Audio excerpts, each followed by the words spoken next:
Time slips, walking into different eras without warning. You're walking down a familiar street in a city you know well, maybe heading to work or running errands on an ordinary afternoon, when something shifts. The quality of light changes. The sounds around you become different. No car engines, no electronic hum, just horses and wooden wheels on cobblestone you didn't realize was under the asphalt. The buildings look the same, but different, cleaner, or older. Architectural details that were renovated now appear in their original state. And the people you pass are dressed in clothing from another era, walking with purpose and paying you no attention, as if you're the one who doesn't belong. You've stepped into the past, or a version of it, without transition or warning, without crossing any obvious threshold, except continuing to walk forward on a street that somehow became a corridor through time.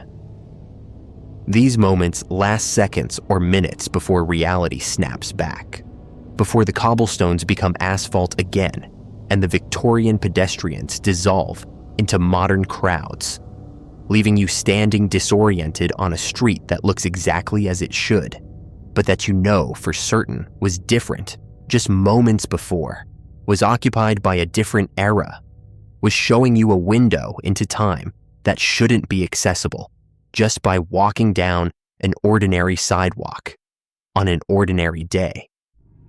These are time slips, and they've been reported throughout history by credible witnesses whose accounts can't be easily dismissed as hallucination or fabrication. The experiences share consistent characteristics. They happen spontaneously without warning or intention. They involve ordinary locations becoming portals to the past. They include sensory details far beyond what imagination or daydreaming typically provides. And they end abruptly, snapping back to the present with jarring suddenness that leaves witnesses certain something genuine occurred. Something that briefly allowed them access to time that wasn't their own, to moments that already happened being somehow accessible again, as if the past doesn't actually disappear, but continues existing in layers that occasionally become visible when conditions align in ways we don't understand. The most famous documented case occurred in 1901, when two Oxford academics, Charlotte Ann Moberly and Eleanor Jourdain, visited the Palace of Versailles and experienced what they later realized was a time slip into the late 18th century. They described walking through the gardens and encountering people in period costume that they initially assumed were historical reenactors or staff in costume. But the details were wrong for intentional recreation. The clothing was weathered and authentic.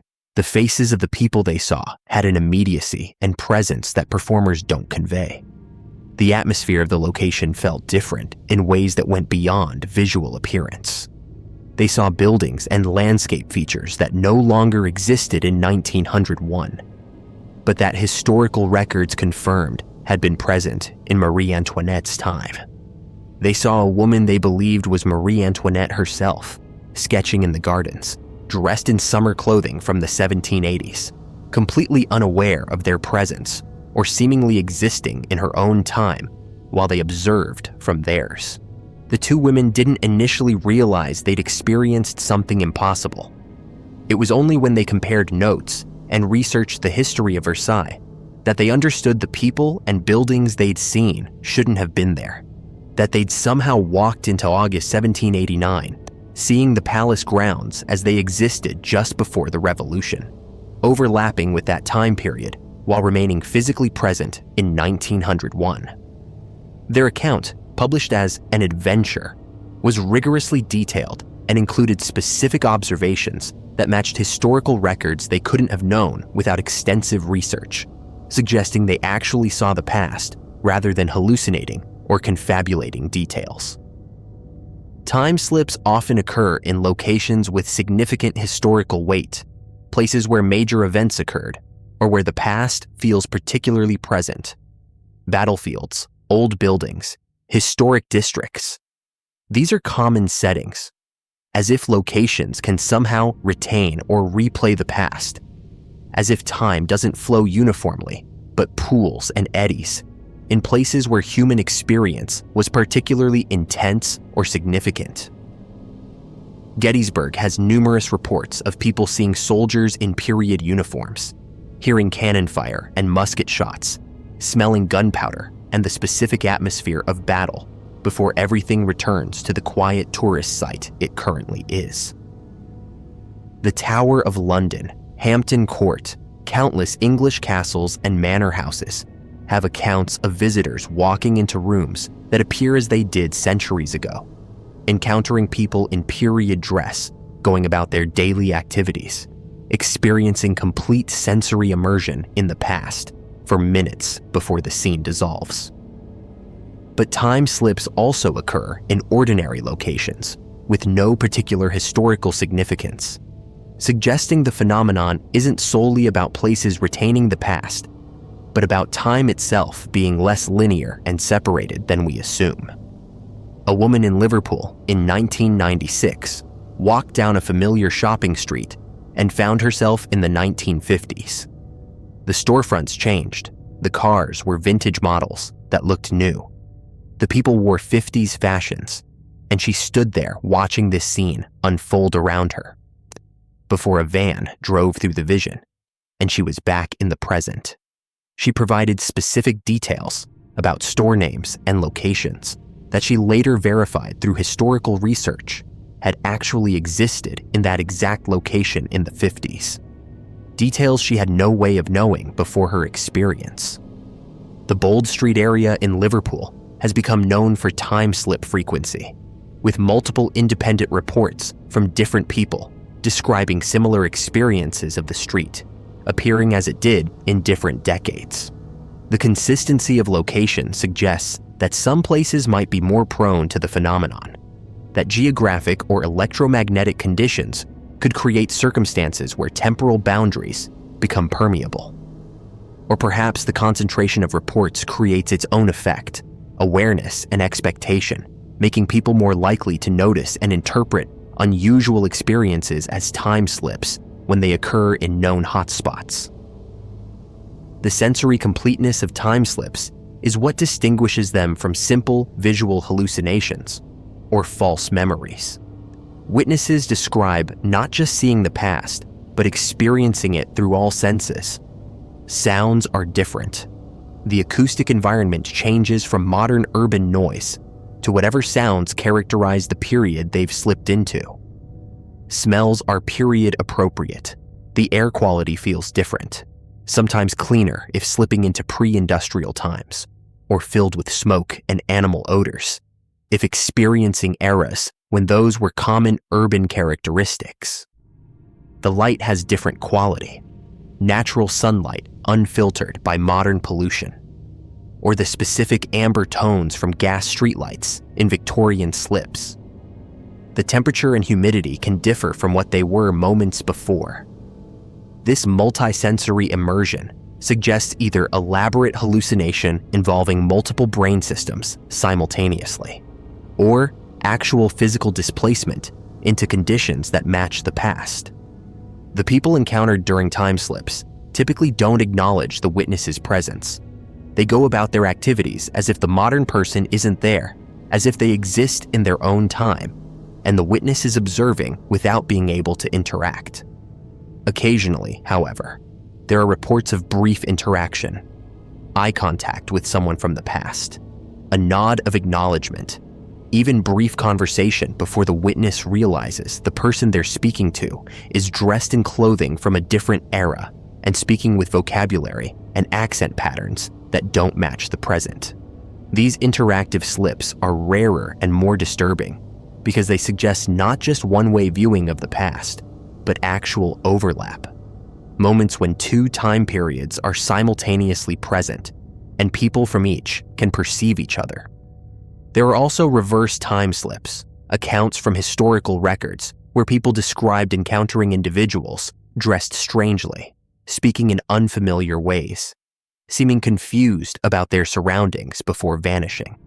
If time slips work in both directions, if the past occasionally becomes visible to people in the present, then the present must occasionally become visible to people in the past.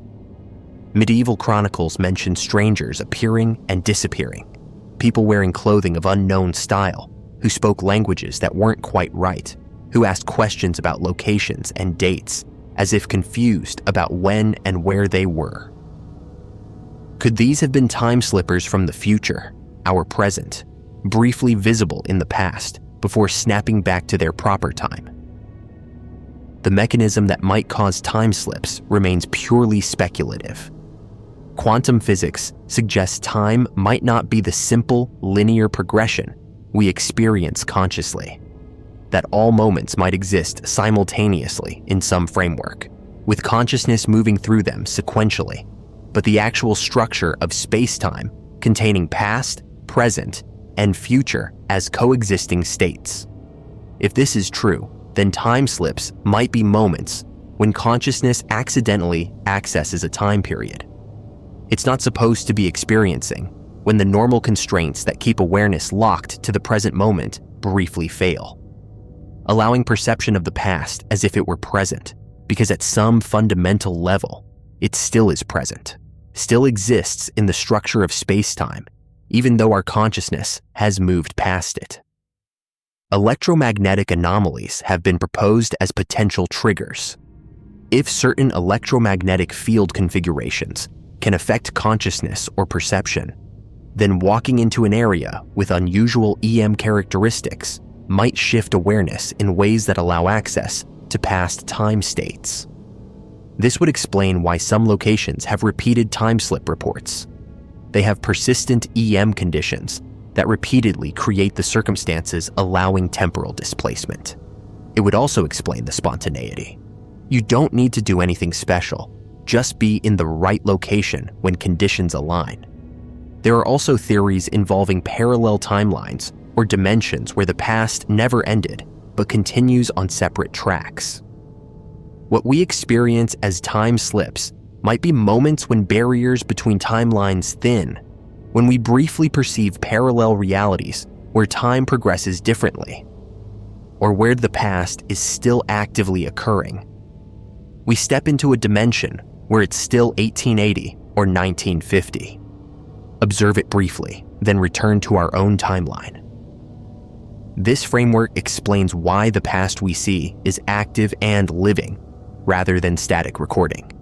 It's not memory or replay, but actual ongoing reality in another dimensional stream. The psychological impact on witnesses is significant and consistent. Time slips produce profound disorientation and often existential crisis. If you can walk into the past without warning, what does that mean about the nature of time and reality? If the past still exists and can be accessed accidentally, then is it truly past? Or are all times somehow present, and we're simply limited to experiencing one slice at a time? Witnesses report spending weeks or months trying to rationalize their experience, researching the historical period they witnessed, trying to find logical explanations before ultimately accepting that they experienced something that shouldn't be possible according to conventional understanding of how time works. Some people experience repeated time slips as if having one makes additional episodes more likely. They report becoming sensitive to the feeling that precedes a slip, a quality to the air or light that signals transition is about to occur, a sensation of unreality or displacement that gives them seconds of warning before the present disappears and the past becomes visible. These repeat experiencers sometimes describe feeling unstuck in time, as if their consciousness doesn't anchor properly to the present anymore, as if they're always slightly at risk of sliding into past moments, existing at the boundary between times, rather than securely locked in the current moment. Children seem to experience time slips more frequently than adults, or at least report them more innocently. A child will describe playing in the yard and suddenly seeing different houses, different people, everything looking old-fashioned before returning to normal. Adults dismiss these as imagination, but the specificity of details children provide sometimes matches historical facts about the location that the child wouldn't have known. Are children's perceptions more flexible, less rigidly locked to consensus reality, making them more likely to slip between times? Or do adults experience them just as frequently, but rationalize and dismiss the experiences rather than reporting them? The duration of time slips varies dramatically. Some last only seconds, a flicker where the street looks different for an instant before returning to normal. Others persist for minutes, giving the witness time to walk through the altered environment, observe details, even panic about being trapped in the past before the transition reverses. There are very rare accounts of time slips lasting hours, where the person becomes convinced they've actually traveled in time and may not be able to return, only to eventually snap back to the present, exhausted and disoriented, having experienced what felt like half a day in the past. The question of whether physical time travel is occurring, or whether time slips are purely perceptual, consciousness accessing past sensory information without the body actually displacing, remains unresolved. Witnesses feel physically present in the past, can touch objects and surfaces that appear aged or different, can feel temperature and air quality that match the period. But they don't interact meaningfully with the environment, don't leave traces, don't affect the past in observable ways. It's possible they're experiencing perfect hallucination that includes tactile and proprioceptive elements. Or it's possible they're genuinely physically present, but in a state that doesn't allow them to causally interact, like ghosts of the future observing but not participating. Photography during time slips occasionally captures anomalies, images that show period details that weren't visible to the naked eye, or that show the location looking as it does currently, with no evidence of the historical scene the photographer claims to have been witnessing. This suggests the time slip might be consciousness level, rather than affecting physical light and camera sensors. That the brain is generating the experience from accessing temporal information somehow, while the actual physical light reaching the eyes and the camera remains contemporary. Or it suggests that cameras don't see across time the way human consciousness can under the right conditions. Skeptics attribute time slips to temporal lobe epilepsy, microsleep dream states, confabulation where imagination and research combine to create false memories of experiencing the past, or simple misinterpretation of reenactors or film sets. Some of these explanations work for individual cases. Certainly some reports are misidentifications or psychological experiences, rather than genuine temporal displacement. But the consistency across centuries of reports, the specific historical details witnesses provide without having researched them, the multiple witnesses occasionally experiencing the same slip simultaneously, and the sheer strangeness of the phenomenon being so consistent despite coming from people across cultures and time periods, suggests that at least some percentage of reports represent something genuinely anomalous. Multiple witnesses experiencing the same time slipped together is particularly evidential. When two people walking together both see the same scene from the past, both describe the same details, both experience the same disorientation when it ends, the shared experience rules out individual hallucination or psychological aberration. The Versailles case involved two witnesses. Several Liverpool Bold Street reports involve pairs or groups seeing the same temporal displacement. If time slips are purely neurological misfiring, they shouldn't be contagious or shared. If they represent actual perceptual access to the past, then multiple people in proximity should be able to access it simultaneously, which matches the evidence. The implications of time slips, if they're genuine, are staggering for physics and philosophy. They suggest time isn't the unidirectional flow we experience consciously, but something more complex, possibly all at once, from perspectives outside of time, possibly composed of layers or streams that can overlap, possibly accessible in non-linear ways under conditions we don't understand. They suggest the past doesn't cease to exist, but remains present in some form, either as information encoded in space-time that can be accessed, or as ongoing reality in parallel dimensions. They suggest consciousness might not be as locked to the present moment as we assume, that awareness can potentially access temporal locations outside the current moment under the right circumstances. For those who've experienced time slips, the philosophical implications matter less than the immediate certainty that they've witnessed something impossible. They were walking down a street, and suddenly that street was a different time, was populated by people from the past, going about their lives, was fully realized and completely real for seconds or minutes before dissolving back into the present. They can't prove it happened beyond their testimony, can't usually produce evidence beyond their detailed descriptions, but they know what they experienced wasn't dream or hallucination or imagination.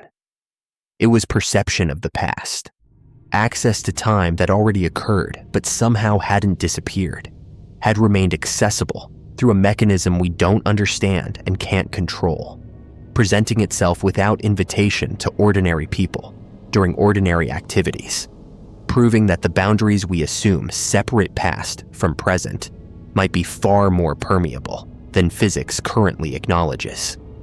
And somewhere right now, someone is walking down a familiar street when the light changes quality, when the sounds shift to horses and cartwheels, when the people around them suddenly wear clothing from a different century, when they realize without understanding how or why that they've stepped out of their own time into the past.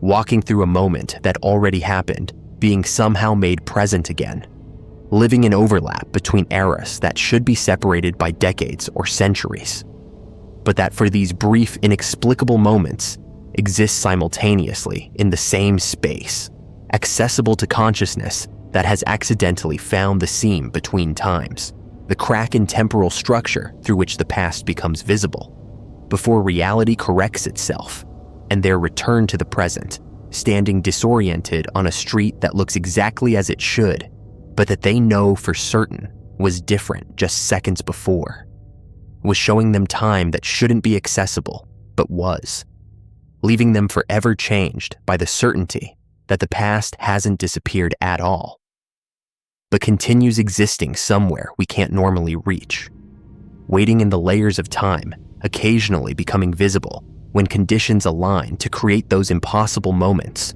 when walking forward through space somehow becomes walking backward through time, allowing us glimpses of what was, reminding us that everything we think we understand about time might be comfortable fiction, and that reality is far stranger, far more fluid, far more accessible across its temporal dimensions than our everyday experience suggests, waiting for the next time slip to prove it again to the next person who walks unsuspecting through a door into a different era and realizes too late that time isn't what we've been taught, isn't linear and irreversible and neatly partitioned, but something else entirely, something that allows the past to reach forward and touch us, allows us to reach backward and see it, creating moments of impossible overlap that change everyone who experiences them, leaving them certain of something they can never prove but can never doubt,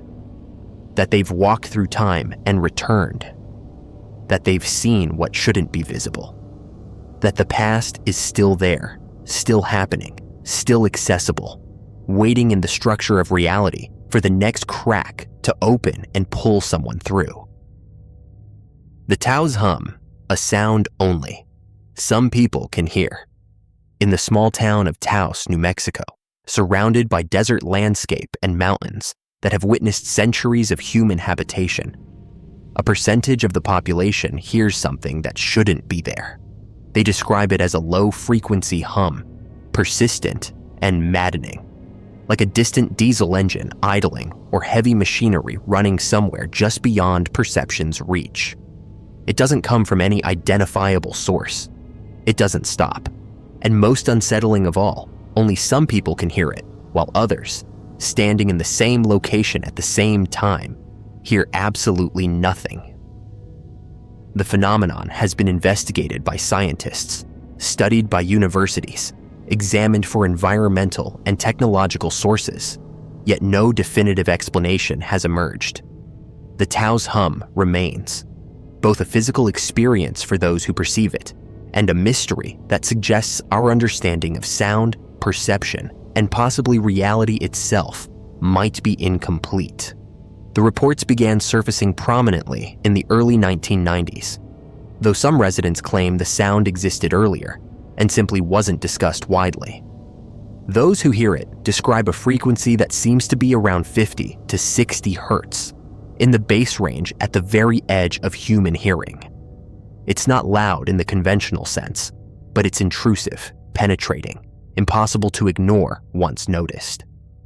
People report that it's often worse at night, stronger indoors than outdoors, and sometimes accompanied by physical sensations: vibration in the chest, pressure in the ears, headaches, difficulty sleeping. For some, it's merely annoying. For others, it becomes debilitating, driving them to desperation, to soundproofing their homes, to moving away from Taos, entirely seeking relief that may or may not come. What makes the Taos hum particularly mysterious is its selectivity. Approximately 2% of Taos residents report hearing it consistently. That's enough people that it can't be dismissed as isolated cases of tinnitus or psychological issues. But it's few enough that the majority experience nothing unusual. Researchers brought in sensitive audio equipment trying to record the sound, and in most cases detected nothing out of the ordinary. Some recordings did pick up low-frequency anomalies, but these were inconsistent, didn't correlate clearly with when hearers reported the sound being strongest, and weren't definitively identified as the source of the hum. Theories about the origin proliferate precisely because conventional explanations keep failing to account for all the observations. Industrial sources were investigated first. Ventilation systems, power plants, machinery of any kind that might produce low-frequency noise. Taos doesn't have significant heavy industry, but nearby facilities and infrastructure were examined anyway. None could be conclusively linked to the hum, and shutting down various potential sources didn't stop the sound for those who hear it. Military installations exist in New Mexico, leading to speculation about classified testing or equipment. But the hum predates most modern installations and continues regardless of military activity levels. Some researchers have proposed that the hum is generated by natural geological processes. The region sits on complex geology with faults, underground water systems, and rock formations that might vibrate or resonate under certain conditions.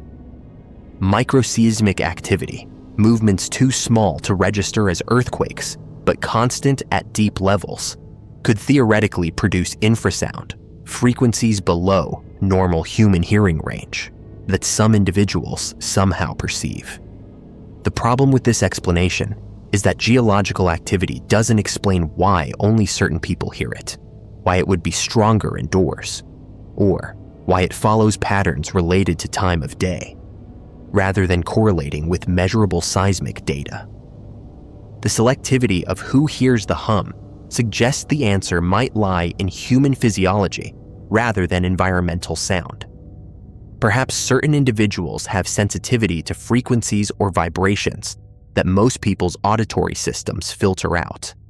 Variations in inner ear structure, differences in how the brain processes sensory input, or sensitivity to electromagnetic fields that somehow translate into perceived sound could explain why only a subset of the population experiences the phenomenon. This would make the hum real in the sense that people genuinely perceive it, but generated internally, rather than by an external acoustic source. However, many hearers report that the sound has directionality, that it seems to come from a specific location or direction, which argues against purely internal generation. Electromagnetic fields have been proposed as a potential cause, with some researchers suggesting that people might be responding to power lines, radio transmissions, or other electromagnetic sources in ways that manifest as perceived sound. The theory holds that electromagnetic radiation could stimulate the auditory nerve directly or interact with the body in ways that create the sensation of hearing. This would explain why the hum is selective. Only those with particular sensitivity would perceive it, and why it doesn't show up on standard acoustic recordings. The correlation with indoor versus outdoor hearing might relate to how electromagnetic fields interact with building materials. Yet comprehensive electromagnetic surveys of Taos haven't identified sources that match the reported characteristics of the hum. There are darker theories, of course, that move beyond conventional physics and biology. Some believe the hum is deliberately generated, a byproduct or intentional feature of classified military research into acoustic weapons, mind control technology, or communication systems operating on frequencies meant to be undetectable. Projects like HAARP, though officially focused on ionospheric research, have attracted speculation about capabilities related to electromagnetic manipulation and low-frequency transmission. Could facilities conducting such research produce effects that sensitive individuals perceive hundreds of miles away? Could the hum be an unintended side effect of technology, operating just outside normal sensory range, detectable only by those whose perception extends slightly beyond the typical human baseline? The phenomenon isn't unique to Taos. Similar hums have been reported in other locations around the world. Bristol in England, Bondi in Australia, Windsor in Ontario, various locations in Europe and Asia. Each location has its own characteristics, its own percentage of affected population, its own failed investigations, and unresolved questions. The global nature of the phenomenon suggests either multiple independent sources producing similar effects, or a single type of source that exists in various locations. If it's technological, that implies widespread deployment of whatever generates the effect. If it's natural, it suggests geological or atmospheric conditions that occur in disparate places but produce consistent perceptual results for sensitive individuals. One of the more unsettling aspects reported by some hum hearers is that the sound seems intelligent or purposeful, as if it carries information or serves a function beyond mere noise. They describe patterns in the hum, variations in intensity or tone, that feel meaningful even if they can't decode them. This perception could be the mind's tendency to find patterns in random data, the same process that makes us see faces in clouds or hear words in white noise. Or it could suggest that whatever generates the hum, whether technological or natural, does operate in patterns that some part of human consciousness recognizes even without understanding. The psychological impact on those who hear the hum continuously is significant and well documented. Chronic exposure to inescapable low-frequency sound, whether objectively measurable or perceptually real for the individual, causes stress, sleep disruption, anxiety, and in severe cases, complete disruption of normal life. Some hearers become obsessed with finding the source, conducting their own investigations, measuring and recording, trying to convince others that what they experience is real and external. The frustration of having a sensory experience that others can't validate, or that technology can't consistently detect, creates a kind of isolation, a sense that you're perceiving something real that the rest of the world is blind to. Government studies have been conducted, most notably by the University of New Mexico in the mid-1990s, commissioned specifically to investigate the Taos hum. Researchers interviewed affected individuals, conducted acoustic measurements, reviewed potential sources in the area, and analyzed the characteristics reported by hearers. Their conclusion was inconclusive. They confirmed that people were genuinely experiencing something, that the reports were consistent enough to indicate a real phenomenon, rather than mass delusion. But they couldn't identify the source. The study essentially validated that the mystery exists while failing to solve it, which is perhaps the most honest conclusion given the evidence, but the least satisfying for those seeking answers or relief. Some researchers have explored whether the hum relates to tinnitus, a condition where people hear sounds generated within their own auditory system. However, tinnitus typically presents as ringing, buzzing, or hissing at higher frequencies, not the low drone that characterizes the hum. Additionally, tinnitus sufferers generally recognize that the sound originates internally, while hum hearers consistently describe it as external, with location and directionality. The phenomenological difference suggests these are distinct experiences, though they might share some underlying mechanisms related to auditory processing. The connection between the hum and location is another puzzling element. Some people report that the hum stops when they travel away from Taos, then returns when they come back, suggesting a geographically localized source.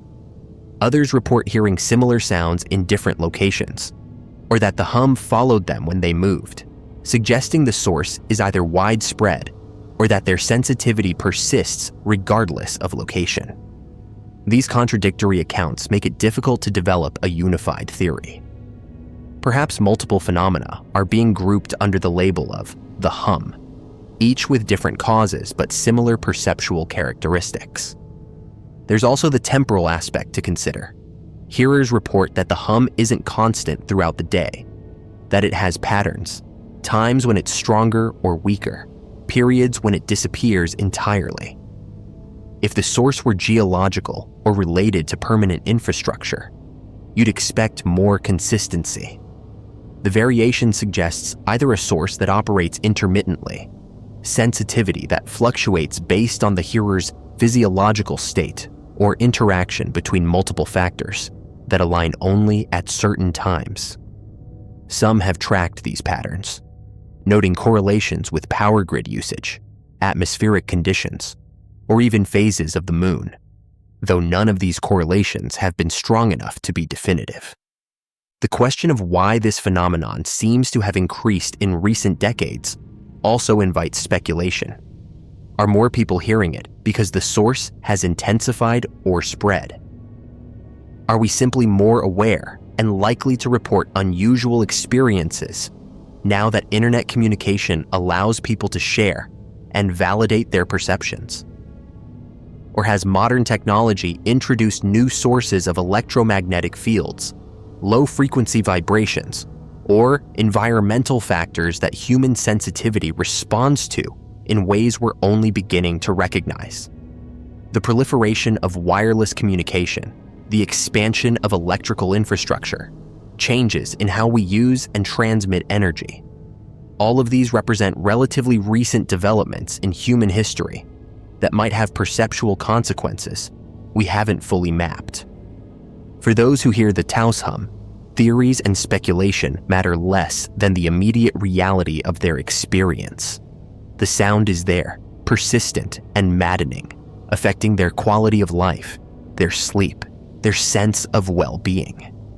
Whether it originates from military technology, geological processes, electromagnetic fields, or some aspect of their own neurology, the effect is real, and the lack of definitive answers provides no relief. They live with a sensory experience that most people can't validate, that science can't consistently measure, that has no clear source and no reliable solution. In a way, they exist in a different perceptual reality than their neighbors, hearing something that's either there for everyone but only perceptible to the sensitive, or generated through some process unique to their own consciousness and physiology. The Taos hum remains unsolved, a localized but globally recognized phenomenon that sits at the intersection of acoustics, physiology, psychology, and possibly physics we don't fully understand. It raises fundamental questions about the nature of perception, about whether reality is objective or experiential, about what exists beyond the normal range of human senses, and what it means when some individuals perceive things others don't. The hum continues for those who hear it, a constant reminder that there are mysteries in even the most ordinary places, sounds in the silence that only certain ears can detect, and that our understanding of how we perceive the world around us might be far more limited and far more strange than we typically assume. Reptilian elite, shapeshifters in positions of power. There's a theory so vast in its implications that accepting even a fragment of it forces you to reconsider everything you think you know about human history, power structures, and the nature of those who govern us. It suggests that the world's most influential positions, political leadership, financial control, media dominance, religious authority, are occupied not by humans, but by something else wearing human form. Reptilian entities, beings from a species that predates humanity or comes from elsewhere entirely, who can shapeshift between their true appearance and human disguise, who have infiltrated the highest levels of every society on Earth, who manipulate global events toward outcomes that serve their agenda rather than human interests. It sounds like science fiction until you start examining the evidence that believers compile. The testimonies from those who claim to have seen the mask slip, the patterns in bloodlines and power structures that suggest something beyond normal human ambition is guiding civilization toward purposes we're not meant to understand. The modern articulation of this theory owes much to David Icke, the British author and speaker, who spent decades detailing his claims about reptilian control of human society. According to Icke and others who've expanded on his work, these beings aren't recent arrivals, but have been present throughout human history, referenced in ancient texts and mythologies as dragons, serpents, gods who came from the sky and established dominion over primitive humans. The Anunnaki of Sumerian texts, the serpent in Eden, the dragon kings of Asian mythology, the feathered serpents of Mesoamerican cultures, all allegedly describing the same species, reptilian intelligences who've been interacting with and controlling humanity for thousands of years, who see us as a resource to be managed, a species to be harvested for energy, labor, or purposes we can't fully comprehend from our limited perspective. The shapeshifting ability is central to how they maintain control without being recognized. In their natural form, they're described as tall, powerfully built beings with reptilian features, scaled skin, vertical slit pupils, predatory faces that blend human and lizard characteristics in ways that trigger instinctive revulsion in anyone who sees them. But they can alter their appearance, projecting human form through technology or psychic manipulation or biological capability, appearing completely human to normal perception while maintaining their true nature beneath the disguise. This allows them to move through human society undetected, to occupy positions of power and influence without triggering the defensive response that their true appearance would provoke. The disguise isn't perfect, according to those who believe they've witnessed it. Under certain conditions, extreme emotion, stress, during specific rituals, or in the presence of particular technologies, the reptilian nature becomes briefly visible. Witnesses describe seeing the eyes change, pupils shifting from round to vertical slits, the iris taking on an unnatural color or reflective quality. The skin seems to shimmer or scale over, as if the surface is trying to maintain human texture, but briefly reveals what's underneath. The face might elongate slightly, bone structure shifting in ways that human skulls can't accommodate. These glimpses last only moments before the disguise reasserts itself, but they're enough to convince witnesses that they've seen something that shouldn't exist, that the human they're looking at is a facade concealing something else entirely. The theory holds that reptilian bloodlines have interbred with humans over millennia, creating hybrid individuals who carry reptilian genetics but appear completely human. These hybrids are supposedly more susceptible to reptilian control, more likely to advance into positions of power, because they're being supported and guided by the full-blooded reptilians who recognize them as vessels for their agenda. Royal families, political dynasties, banking families who've held wealth and influence for generations. Believers point to these bloodlines as evidence of reptilian genetics being preserved and propagated, ensuring that control remains concentrated in specific lineages that can be trusted to serve reptilian rather than human interests. The bloodline emphasis explains, according to this theory, why power tends to stay within certain families, why political and financial elites intermarry and form networks that exclude outsiders, why wealth and control concentrate rather than distribute. It's not just human tribalism or greed, it's genetic selection, reptilian overlords, ensuring that positions of influence go to individuals who carry their DNA and can therefore be controlled more effectively, or who naturally align with reptilian goals because of their hybrid nature. Every major political figure, every central banker, every media mogul, every individual with capacity to shape public opinion or direct policy. Believers scrutinize their genealogies looking for connections to known bloodlines, for evidence that they're part of the network rather than outsiders who genuinely rose on merit. The control mechanisms extend beyond genetics into ritual and symbolism.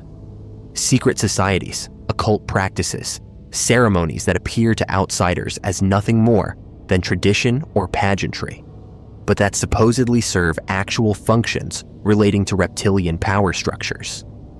These rituals might involve energy harvesting, consciousness manipulation, communication with reptilian entities, or maintaining the control grid that keeps humanity docile and manageable. Believers point to the prevalence of serpent and dragon imagery in royal heraldry, corporate logos, religious symbolism, government seals. Evidence, they claim, that reptilian presence is hidden in plain sight, their symbols marking territory and signaling allegiance to those who know how to read them. The question of what reptilians want from humanity, why they've invested such effort in infiltration and control, produces answers that range from the mundane to the horrifying. Some theories suggest they feed on human energy, particularly fear and suffering, that negative emotions produce vibrations or consciousness states that reptilians harvest for sustenance or pleasure. This would explain why human history is so saturated with war, oppression, and engineered catastrophe. It's not accidental or the result of human nature, but deliberately cultivated, conflicts and suffering generated by those in power because their reptilian masters benefit from the energy that trauma and fear produce. Others propose that humanity is a genetic resource, that reptilians are conducting long-term breeding programs to create optimal hybrid forms, that abduction phenomena and reproductive manipulation serve the goal of blending reptilian and human genetics in precise ways that produce individuals with specific capabilities. The hybrids might be vehicles for reptilian consciousness, bodies that can house their awareness while functioning in human society. Or they might be a replacement species, gradually bred to have more reptilian traits while maintaining enough human appearance to avoid detection, eventually replacing baseline humanity entirely with a population more suited to reptilian control. There are also theories about Earth itself being the prize, that reptilians are an ancient species who either originated here before humans or who arrived long ago and consider the planet their territory, with humanity viewed as squatters or invasive species that must be managed and eventually reduced or eliminated. In this framework, environmental destruction, population control agendas, wars that devastate human populations, all serve the goal of reducing humanity's numbers and impact, while reptilian hybrids increase their proportion of the global population. A slow genocide that will eventually leave Earth controlled by beings that carry reptilian genetics and serve reptilian interests. The evidence believers compile includes witness testimony from people who claim to have seen shapeshifting, or who say they were raised in families controlled by reptilians. These accounts describe childhoods in elite circles, where they witnessed things that contradicted surface appearances, where they saw authority figures who were publicly human reveal reptilian characteristics in private, where they were subjected to abuse or training designed to fragment their psyche and make them susceptible to programming. Many of these testimonies come from individuals with histories of trauma or mental health challenges, which skeptics use to dismiss their claims, but which believers argue is precisely what you'd expect. Reptilian control involves trauma-based mind control, and victims who try to speak out are deliberately destabilized and discredited. There's also video analysis, footage of public figures where believers claim to see evidence of shape-shifting, pupils that briefly appear wrong, skin textures that seem to glitch, facial proportions that shift in ways video compression artifacts don't explain. Skeptics point out that these observations depend heavily on video quality, lighting conditions, and the tendency to see patterns where none exist, that any high-definition footage examined frame by frame will show momentary anomalies that mean nothing. But believers counter that dismissing all evidence as artifact or misinterpretation ignores the consistency of what witnesses report. The fact that descriptions of reptilian features remain similar across different people, different locations, different decades. The theory also attempts to explain why disclosure hasn't occurred, why reptilians haven't been definitively exposed if they're really controlling human society. The answer is that they control the disclosure mechanisms: media, government, scientific institutions. All the systems that would be responsible for revealing and investigating such presence are operated by individuals loyal to or controlled by reptilians themselves. Any evidence that surfaces gets suppressed or ridiculed. Any witness who comes forward gets discredited or silenced. Any investigation that gets too close to truth gets redirected or terminated. The absence of mainstream acknowledgement isn't evidence that reptilians don't exist, but proof that the control system is functioning exactly as designed, keeping the truth contained within conspiracy theory forums and fringe communities where it can be safely ignored by the majority. Some versions of the theory incorporate extraterrestrial origins, suggesting reptilians came to Earth from elsewhere, possibly the Alpha Draconis star system, which is where the term Draconians comes from, another name used for these entities. They arrived thousands or millions of years ago, established bases underground or in remote locations, and began the long process of infiltrating and controlling surface civilizations. Other versions propose they're interdimensional rather than extraterrestrial, existing in frequency ranges or dimensional layers that overlap with our reality, but aren't normally visible, able to manifest physically when needed, but primarily operating from spaces human perception can't access. The underground base theory connects reptilian presence to broader conspiracy frameworks about deep underground military bases and tunnel systems, suggesting that beneath major cities and government facilities are reptilian habitats and control centers where the actual governance occurs, where decisions affecting surface humanity are made by beings who never experience daylight or interact directly with the populations they control. Human leaders travel to these facilities for instructions or briefings, returning to make policy that appears to come from human deliberation, but is actually implementing directives from their reptilian handlers. Critics of the reptilian theory point to its origins in anti-Semitic conspiracy theories that portrayed Jewish people as secretly controlling world events, noting that reptilian theory often maps onto these same structures, substituting reptilians for Jews, but maintaining the framework of hidden ethnic or species-based control. This is a serious and valid criticism, Conspiracy theories about secret groups controlling the world have historically been used to justify persecution and violence. However, believers argue that legitimate reptilian presence is separate from anti-Semitic scapegoating, that acknowledging non-human infiltration of power structures isn't the same as claiming any human ethnic or religious group is collectively responsible for malicious control. The psychological appeal of reptilian theory is worth examining regardless of its factual validity.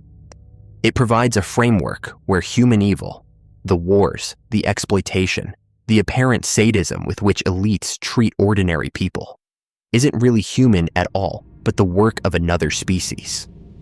This is oddly comforting because it suggests that humans aren't fundamentally corrupt, that the cruelty we observe in positions of power doesn't reflect human nature, but reptilian nature expressing itself through hybrid vessels. It also creates clear good and evil categories, true humans versus reptilian infiltrators, with the struggle reframed as species conflict rather than political or ideological disagreement. But there's something deeply troubling about this framework as well. If you believe powerful people aren't human, if you've dehumanized them literally by deciding they're another species, what actions become justifiable? The reptilian theory, taken to its extreme, suggests that removing these beings from power isn't political change, but species defense, that any action against them is acceptable because they're not really human and therefore don't deserve human rights or ethical consideration. This is where conspiracy theory becomes potentially dangerous, when it provides justification for violence by reframing opponents as something other than human. Whether reptilian entities actually exist, whether they've infiltrated human power structures, or whether this theory represents psychological projection and pattern seeking, applied to the observation that elites often seem to lack empathy and serve interests that appear hostile to ordinary humanity. The idea persists because it resonates. People look at those in power and observe behavior that seems incomprehensibly callous, decisions that appear designed to cause suffering, responses to crisis that suggest those making them don't value human life.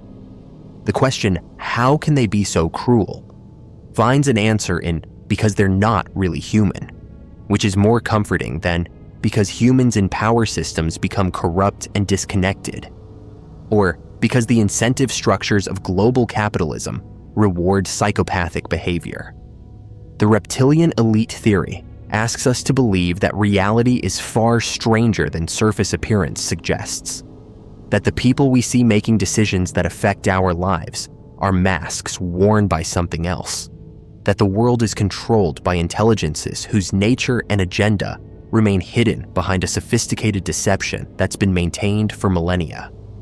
It suggests that human history isn't really human at all, but has been guided and manipulated by external intelligence, using us for purposes we can't access from our limited perspective.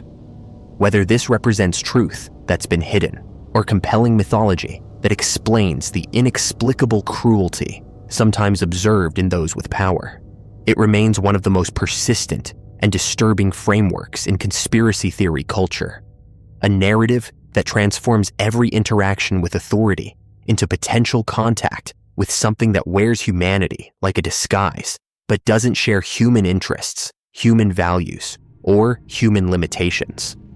And somewhere in the centers of power, in offices and boardrooms, where decisions affecting billions are made, either humans sit making human choices for human reasons, or something else sits behind human eyes, maintaining the disguise, advancing an agenda, waiting for the moment when humanity finally notices what's been hidden among us all along, what's been ruling from the shadows in plain sight, what looks at us not as individuals deserving dignity, but as resources to be managed by intelligence that wears our form but will never share our nature. The Tunguska event. Did something explode or something land? On the morning of June 30th, 1908, something entered the atmosphere over Siberia and detonated with a force estimated at 10 to 15 megatons, roughly 1,000 times more powerful than the atomic bomb dropped on Hiroshima. The explosion occurred near the stony Tunguska River in a remote, sparsely populated region of Russia, flattening approximately 80 million trees across 800 square miles of forest. The blast pattern radiating outward from the epicenter, like a massive butterfly wing of destruction visible from aerial photographs decades later. Witnesses from settlements up to 400 miles away reported seeing a column of blue light nearly as bright as the sun moving across the sky, followed by a flash and shock wave that shattered windows, knocked people off their feet, and was detected by seismographs across Europe and Asia. Yet when investigators finally reached the site nearly 2 decades later, the remoteness and political turmoil of revolutionary Russia delayed systematic study. They found something deeply puzzling: no impact crater. Despite the massive explosion, despite the devastation spread across hundreds of square miles, there was no crater, no obvious point of impact, no meteorite fragments in quantities that would explain an explosion of that magnitude. The trees at ground zero remained standing, stripped of branches and bark, but upright like telephone poles, while trees further out were flattened in a radial pattern, pointing away from the blast center. It looked like an airburst, like something had exploded above the ground rather than hitting it. But if it was a meteor or comet, as conventional explanations propose, why did it explode in the air instead of cratering the ground? And where did all the material go? Or is the lack of crater evidence not that something exploded, but that something landed? That whatever came down over Tunguska wasn't a natural object following ballistic trajectory, but something else, something that decelerated or maneuvered, that touched down rather than impacting, that left minimal physical trace because it wasn't destroyed but rather remained intact and possibly even departed, leaving behind only the evidence of its passage and the massive energy release that accompanied whatever actually occurred in that remote Siberian forest on a summer morning over a century ago. The conventional explanation that has achieved scientific consensus is that a stony asteroid or comet approximately 50 to 60 meters in diameter entered Earth's atmosphere and exploded at an altitude of roughly 5 to 10 kilometers due to the immense stresses of atmospheric entry. The object was traveling at tens of thousands of kilometers per hour, and as it penetrated deeper into the atmosphere, the air pressure building up in front of it created forces that exceeded the structural integrity of the rock or ice, causing it to fragment and then explode, releasing its kinetic energy in a massive airburst.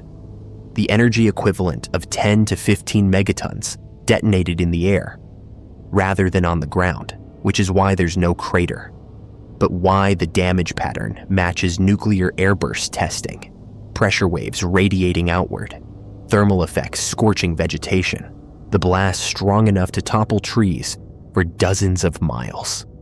The lack of significant meteorite fragments is explained by the object being relatively fragile, possibly a comet made largely of ice and dust that vaporized almost completely in the explosion, leaving only microscopic particles dispersed over wide areas, rather than large chunks that could be easily identified and recovered. This explanation accounts for most of the observed phenomena and is supported by computer modeling that can reproduce the observed damage pattern using asteroid airburst scenarios. It's scientifically respectable, consistent with our understanding of meteor physics, and doesn't require invoking exotic possibilities. For mainstream science, Tunguska is solved. It was a natural cosmic impact, rare and dramatic, but ultimately comprehensible within existing frameworks. Yet questions persist that keep alternative theories alive more than a century after the event. The composition and trajectory raise issues. If it was a stony asteroid, some fragments should have survived to reach the ground. Asteroid material is typically more durable than the complete vaporization scenario requires. If it was a comet, The low density and high ice content make it more likely to explode at high altitude. But comets approaching from deep space should have trajectories that are more steeply angled than what witnesses described.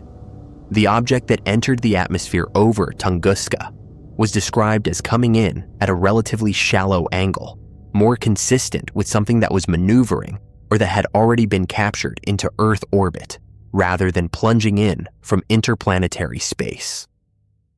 Witnesses reported that the object's path changed direction during its approach, that it wasn't following a simple ballistic curve, but appeared to be under some form of control or exhibiting aerodynamic behavior that shouldn't occur with a meteor. The trees standing at ground zero, while trees further out were flattened, is geometrically consistent with an airburst, but is also one of the elements that has fueled speculation about something landing rather than exploding. If the blast occurred directly above, the pressure wave would radiate outward horizontally at ground level, flattening trees in all directions except immediately below the burst point where the force was directed downward rather than laterally. This matches airburst physics perfectly, but it also matches what you might expect if something descended vertically, creating downward force that left the trees at the center, standing while the landing, or hovering, created outward forces that flattened the surrounding forest. The distinction between these scenarios is subtle, but significant. One involves destruction of the object. The other involves a controlled approach. Anomalous radioactivity has been reported in the region, though the data is contested and complicated by later Soviet nuclear testing in the area. Some researchers claim elevated radiation levels and unusual isotope ratios in soil samples from the epicenter that don't match normal background or fallout from later nuclear tests, suggesting that whatever occurred at Tunguska involved energetic processes that left radioactive signatures. This could be consistent with a natural impact if the object contained unusual compositions, or if the explosion created conditions that synthesized radioactive isotopes. Or it could suggest something involving nuclear processes or exotic energy sources that wouldn't be present in a simple meteor explosion. Accelerated tree growth in the years following 1908 has been documented, with trees that survived the blast showing growth rings indicating abnormally rapid development for decades after the event. Some interpret this as consistent with radiation exposure or other environmental changes that stimulated growth. Others suggest it simply reflects reduced competition. So many trees were destroyed that survivors had access to more resources and grew faster. But the pattern and duration of the enhanced growth have characteristics that some researchers find unusual compared to what would be expected from simply removing competition. The magnetic anomalies reported in the area add another layer. Compass deviations and unusual magnetic field readings have been documented around the epicenter. Though again, these are difficult to attribute definitively because the region's geology and later human activity could explain the anomalies.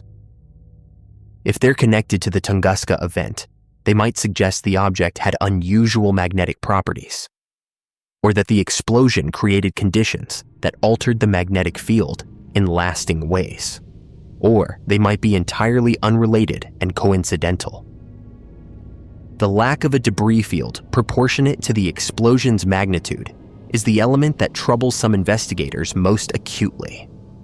Microparticles have been found that could be from the impactor, but the total mass recovered is far less than what an object capable of producing a 15 megaton explosion should have contained.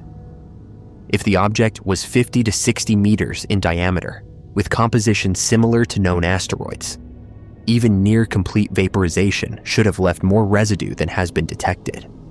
Either the object was far less massive than calculations suggest, which would mean it was traveling impossibly fast to produce the observed energy release, or much of the mass somehow didn't vaporize, in which case, where did it go? This is where the landing theory gains traction among those unsatisfied with conventional explanations.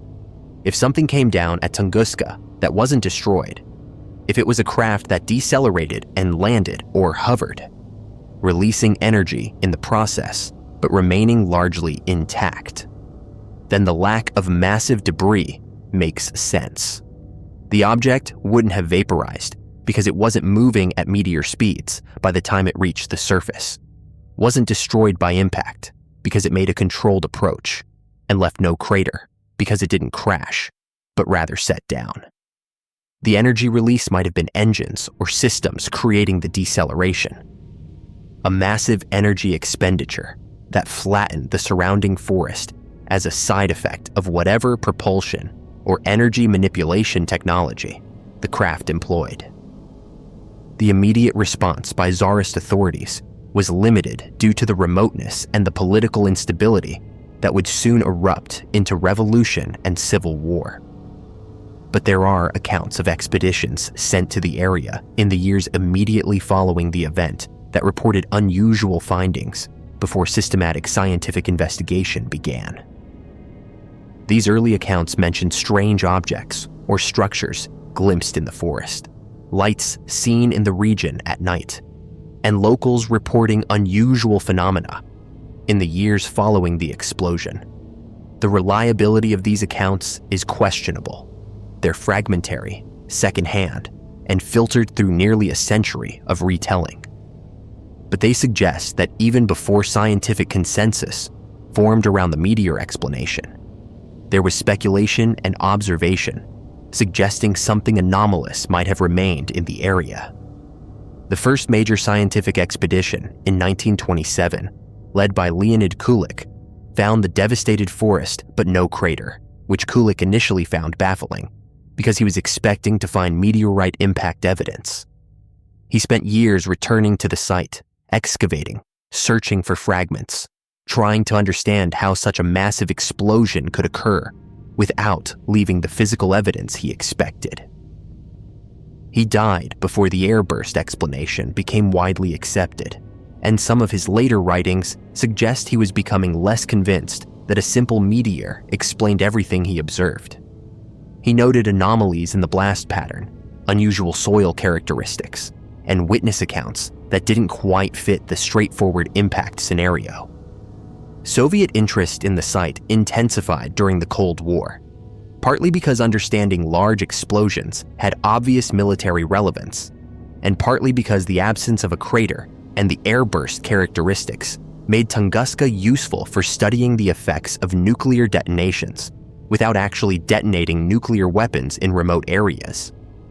Extensive surveys were conducted, and much of the data remains classified or was classified for decades, leading to speculation that something significant was found that wasn't made public. Conspiracy theorists suggest the Soviets recovered technology or materials from the site that they kept secret, either because it was extraterrestrial or because it represented advanced terrestrial technology that had been lost or kept hidden. The extraterrestrial craft theory proposes several scenarios. In one version, an alien spacecraft suffered a catastrophic failure and exploded as it attempted to land or pass through the atmosphere, explaining the airburst characteristics while accounting for the lack of normal meteor composition. In another version, the craft was deliberately destroyed, either by its occupants preventing it from falling into primitive human hands, or by defensive systems from another group preventing the craft from landing. The most intriguing version suggests the craft successfully landed or hovered, discharged whatever occupants or cargo it carried, and then departed, with the explosion being either a side effect of its engines during the landing, departure sequence, or a deliberate destruction of the landing site to remove evidence of the visit. The antimatter theory is occasionally proposed, suggesting that a chunk of antimatter from space entered the atmosphere and annihilated upon contact with normal matter, producing the massive energy release with no residue because matter, antimatter. Annihilation converts mass entirely to energy. This would explain the explosion magnitude, the lack of debris, and potentially some of the unusual effects reported.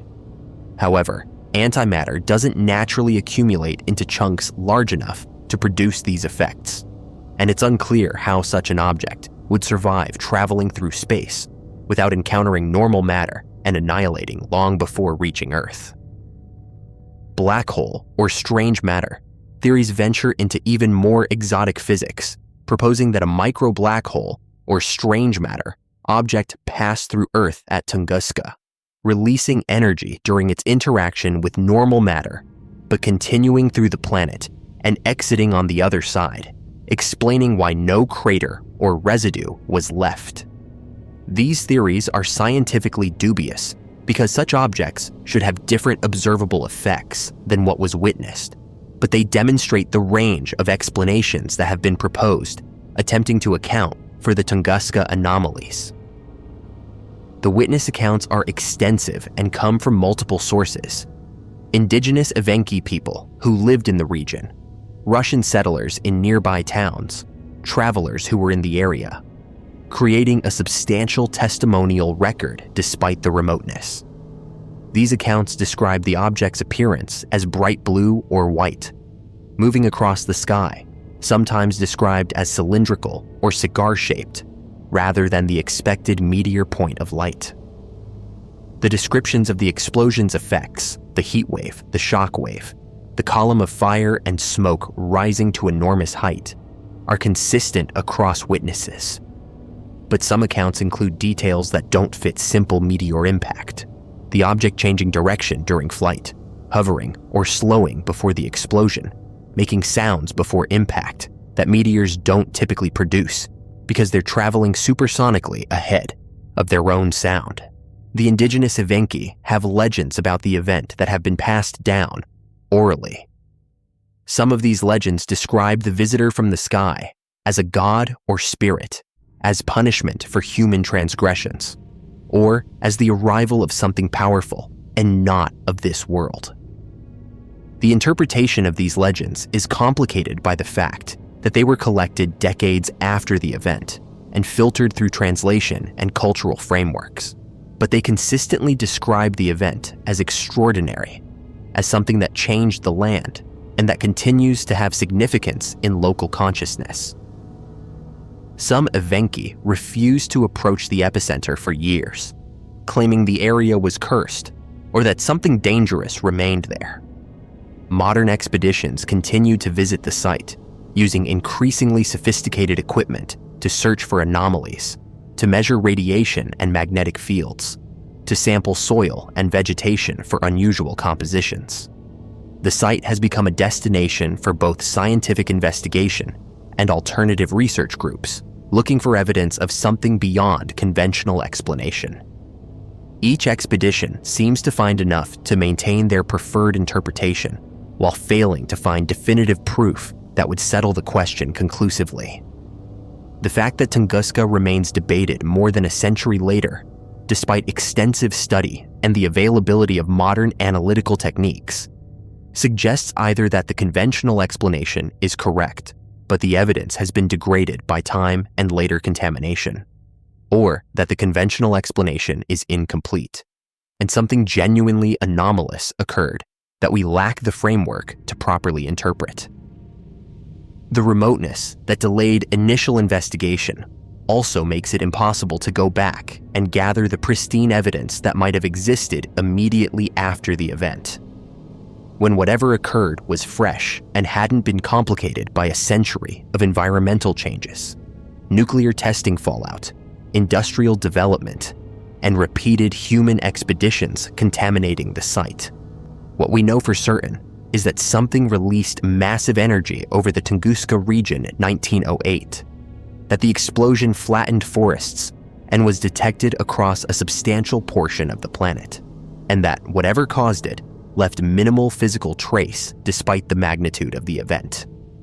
Whether this represents a well-understood natural phenomenon, asteroid or comet airburst, or something else, something that involved a craft that landed or attempted to land, something that was destroyed or that destroyed evidence of its presence, something that represents contact with non-human intelligence or technology, remains contested. The lack of crater continues to be the central mystery. the element that can be explained through airburst physics, but that also allows alternative interpretations to persist. That keeps the question open, despite scientific consensus claiming it's resolved. Tunguska stands as one of the most powerful unexplained events in modern history. A massive explosion that occurred in a remote location where investigation was delayed long enough that crucial evidence was lost, leaving us with a scenario where multiple explanations can be constructed from the remaining data, but none can be proven with absolute certainty.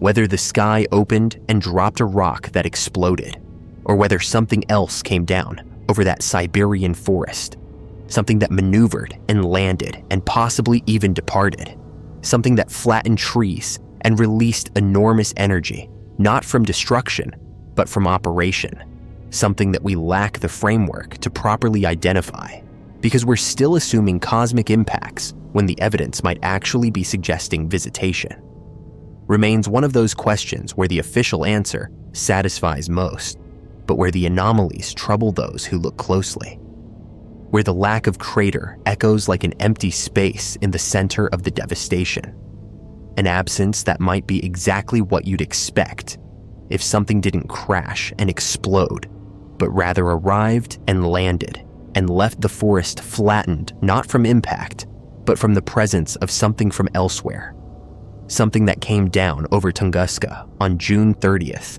1908, and left behind enough questions to fuel speculation for a century, enough mystery to ensure that the event remains not a solved historical curiosity, but an ongoing debate about what actually happened, whether something exploded or something landed, whether Tunguska represents natural cosmic violence or artificial controlled descent, whether we're looking at a rock that vaporized or a craft that didn't, and whether the absence of a crater is proof that an airburst occurred or evidence that something came down and walked away, leaving the forest destroyed but taking itself with it, vanishing back into the sky or underground or into whatever space it came from, leaving Tunguska as a scar on the landscape and a permanent question mark in the history of unexplained phenomena, an event that was witnessed but never fully understood,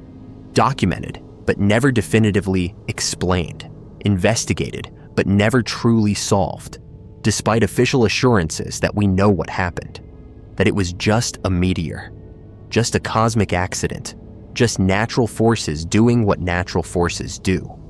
When the evidence, if you look at it with questions rather than answers in mind, if you wonder about the absence instead of just accepting the explanation for it, suggests that maybe what came down over Tunguska wasn't destroyed at all, wasn't a victim of atmospheric forces, it couldn't survive, but rather was something that intended to be there, that chose that location, that came down under control, and left under control, and left behind only the mystery, only the flattened forest, only the energy signature, only the lack of crater that conventional wisdom explains with airburst physics.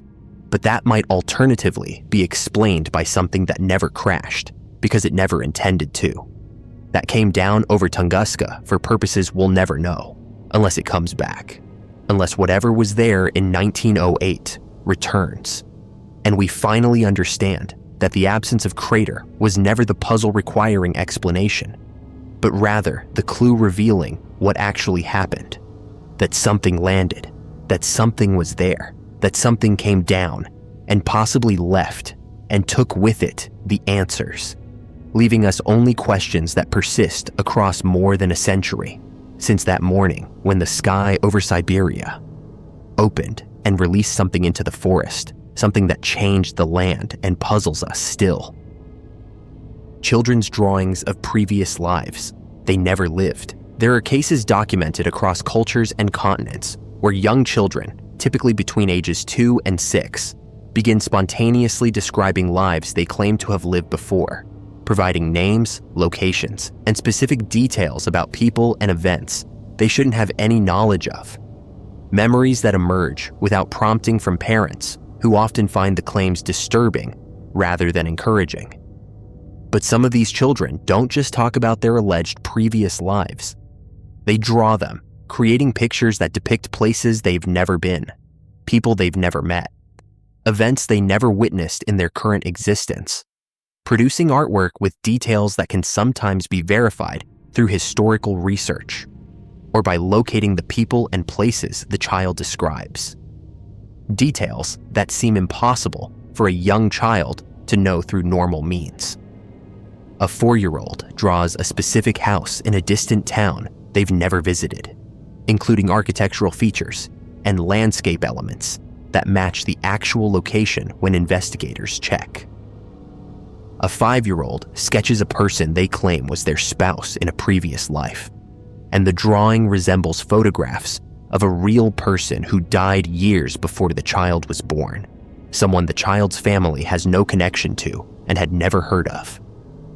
A 3-year-old depicts a traumatic death, a plane crash, a drowning, a violent incident, with details that correspond to actual historical events, accidents that occurred decades earlier in locations the child has no exposure to, rendering scenes they should have no way of visualizing with an accuracy that disturbs parents and fascinates researchers who investigate claims of reincarnation. These aren't vague, impressionistic sketches that could represent anything, but specific detailed drawings that contain verifiable information, that depict real places and real people and real events from the past, created by children too young to have learned this information through conventional means, too young in many cases to have been taught much about history or geography. Producing artwork that suggests they're accessing memories of experiences they never had in their current lives. Memories that, if genuine, would prove that consciousness survives death and can transfer between bodies. That reincarnation isn't religious mythology, but documentable reality. Or alternatively, that children are somehow accessing information through means we don't understand, collective unconscious, telepathy, genetic memory, or some other mechanism that allows knowledge to transfer across time and space in ways that conventional neuroscience doesn't acknowledge, leaving researchers and families confronting drawings that shouldn't exist, that contain information children shouldn't possess, that either prove reincarnation or prove that human consciousness and memory work in ways far stranger than materialism allows, ways that permit young children to know things about the past that they have no normal means of knowing, to visualize scenes they never witnessed, to draw people they never met, to depict lives they never lived, but that they claim with absolute certainty were theirs before they were born, into their current bodies, before their current memories began, when they were someone else living somewhere else, in circumstances that ended and that somehow left traces in consciousness that survived death and reanimated in new bodies, in children who remember and who draw what they remember, creating visual documentation of the impossible, of memories that transcend individual lifespans, of consciousness that persists beyond death, or of something equally strange that allows children to access historical information through mechanisms neuroscience hasn't discovered, leaving their drawings as evidence that demands explanation, but that resists easy categorization as either proof of reincarnation or proof of elaborate coincidence and false memory. The research into children's past life claims has been most extensively documented by psychiatrist Ian Stevenson and his successor, Jim Tucker, at the University of Virginia's Division of Perceptual Studies. Over decades, they've investigated thousands of cases where children report memories of previous lives, focusing on cases where the children provide specific verifiable details that can be checked against historical records or by locating the families of the deceased persons the children claim to have been. The strongest cases involve children who name their previous identity, describe their death, identify family members from their claimed previous life by name or relationship, and provide details about locations, possessions, or events that are later confirmed as accurate when investigators locate the previous family and verify the information against their knowledge and records. The drawings add a dimension beyond verbal testimony. A child might describe a previous life in ways that parents could unconsciously influence through leading questions, or that could be confabulated from fragments of overheard information. But drawings capture visual detail that's harder to explain through suggestion. When a child draws a specific building's architecture, including details like window placement, door configuration, unique structural features, and surrounding landscape elements, and that drawing matches a real location the child has never visited or seen photographs of, the explanation through normal means becomes strained. When a child draws a person's face with distinctive features, and that drawing resembles photographs of the deceased person they claim to have been, the coincidence starts to seem less plausible. One documented case from Thailand involved a child who drew detailed pictures of a previous life as a teacher in a specific school in a town he'd never been to. The drawings included the school building's layout, the arrangement of desks in the classroom, and even specific decorative elements in the room. When researchers took the child to the town he'd described, the school existed with architecture and interior details matching his drawings, despite the child never having visited or seen pictures of the location. The family of the deceased teacher confirmed that the child's descriptions and drawings accurately depicted the teacher's life, workplace, and death, providing details that the child's family had no way of knowing and that weren't in public records or accessible through normal research methods. Another case from India involved a girl who from age 3 described being a woman who had died in a neighboring village, providing the woman's name, family details, and descriptions of her house and possessions. The child drew pictures of the house, including specific decorative items, the arrangement of rooms, and a distinctive tree in the courtyard. When the two families eventually connected, the drawings matched the deceased woman's actual home, including details like the position of certain religious pictures on walls and the specific type of tree the girl had drawn. The deceased woman's family confirmed that these details were accurate but weren't widely known outside the immediate household, making it difficult to explain how the child could have learned them through normal information channels. The American cases documented by Tucker often involve children who draw scenes from past lives with details that are later verified. A boy in Oklahoma began at age 4, talking about being a Hollywood extra in the 1930s and 40s, providing specific details about movies and actors and life in Hollywood during that era. His drawings included specific buildings, cars, and street scenes from that period, rendered with accuracy that seemed impossible for a child in the 1990s to possess without exposure to detailed historical resources about Hollywood's golden age. When researchers investigated, they were able to identify the person the child claimed to have been, a Hollywood extra who had died in the 1970s, and verified many of the child's claims and drawings against historical records and surviving photographs from that era. The spontaneity of these memories and drawings is significant. The children aren't prompted or encouraged to remember previous lives. The memories emerge spontaneously, often to parents' confusion or distress, particularly in Western cultures where reincarnation isn't part of the dominant belief system. Parents often initially dismiss the claims, try to discourage the child from talking about it, or become worried that their child is disturbed or fantasizing. The fact that memories persist despite parental discouragement suggests they're not being reinforced or encouraged by the family environment. The memories typically fade as children get older. By age 7 or 8, most children who reported previous life memories stop talking about them, and when interviewed later, often have little to no recollection of having made the claims. This developmental pattern is consistent across cultures and cases, suggesting a window in early childhood where whatever mechanism allows access to these memories is active, closing as the child's current life personality and memories become more dominant, and as the neural structures supporting current identity solidify. The trauma correlation is notable. Many children who report previous life memories describe deaths that were violent or traumatic. Accidents, murders, warfare, sudden illness. The percentage of cases involving traumatic death is far higher than the percentage of deaths that are traumatic in the general population, suggesting that violent or sudden death might somehow make memories more likely to persist or transfer.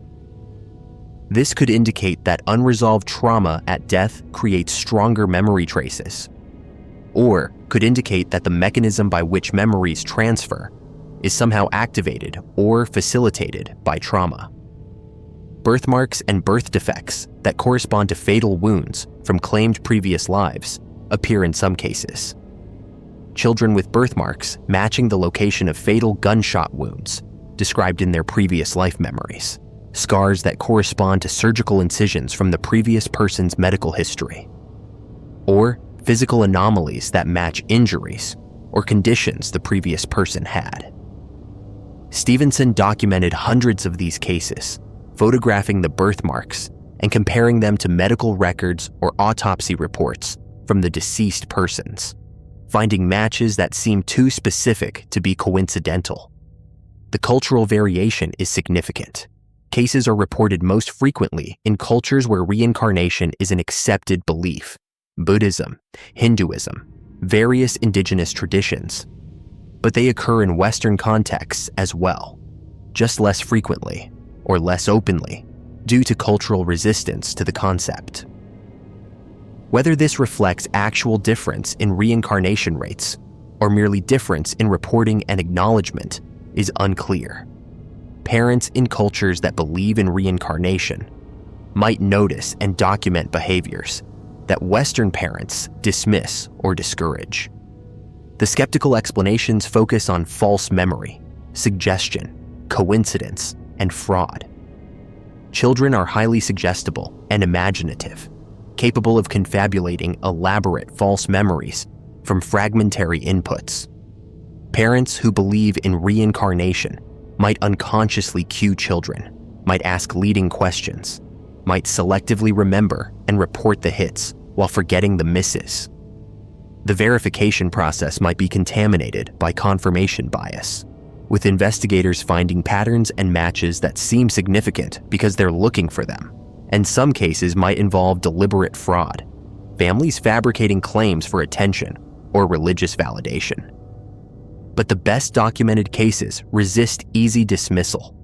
When children provide specific names, addresses, and details that can be independently verified before the families have contact, when they draw locations they've never seen with accuracy that seems beyond coincidence. When birthmarks match fatal wounds documented in medical records, the conventional explanations strain.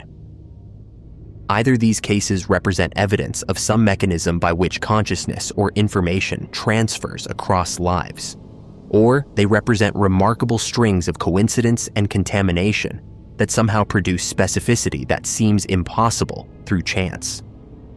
The mechanism, if reincarnation is real, remains unknown. How does consciousness survive death? How does it select or find a new body? What determines when and where reincarnation occurs? Why do only some people report previous life memories? What exactly transfers? Is it soul, consciousness, information, quantum states? The Buddhist and Hindu frameworks that have explored reincarnation for millennia provide religious and philosophical answers, but not mechanisms that scientific materialism can accept or test.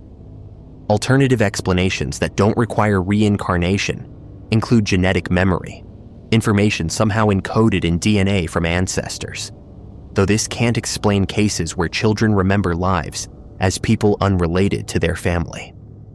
Collective unconscious a la Jung, accessing archetypal information or memories stored in some universal field, though this doesn't explain the specific individual details children provide.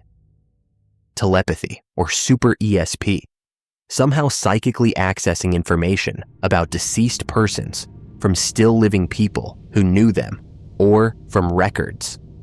Though this requires accepting psychic abilities that are themselves unproven. Cryptomnesia, memories of information encountered and forgotten, though this struggles to explain cases where children provide information that doesn't exist in accessible form for them to have encountered. The implications if genuine reincarnation is occurring are profound for understanding consciousness, death, identity, and the nature of self. If consciousness survives death and reanimates in new bodies, then materialism is false. Consciousness isn't merely emergent property of brain function. Death isn't the end of experience, and personal identity is more fluid and complex than we typically conceive. The person you are might be a continuation of someone who died before you were born, carrying forward memories and possibly personality traits and phobias and inclinations from previous existence. The drawings provide a specific form of evidence that's both compelling and puzzling. They're spontaneous productions by young children, visual representations of claimed memories, containing details that can be verified or falsified. They're harder to dismiss than verbal testimony because they capture information that seems impossible for children to fabricate without access to visual references they shouldn't have. A child who's never seen photographs of 1940s. Hollywood shouldn't be able to draw accurate period details. A child who's never visited a distant town shouldn't be able to sketch specific buildings with accurate architectural features. Yet the drawings also aren't perfect. They're child drawings, rendered with the motor skills and artistic ability of young children, which means they're imprecise, stylized, sometimes ambiguous. This imprecision creates interpretive latitude. How much does a child's drawing have to match a real location to count as a hit?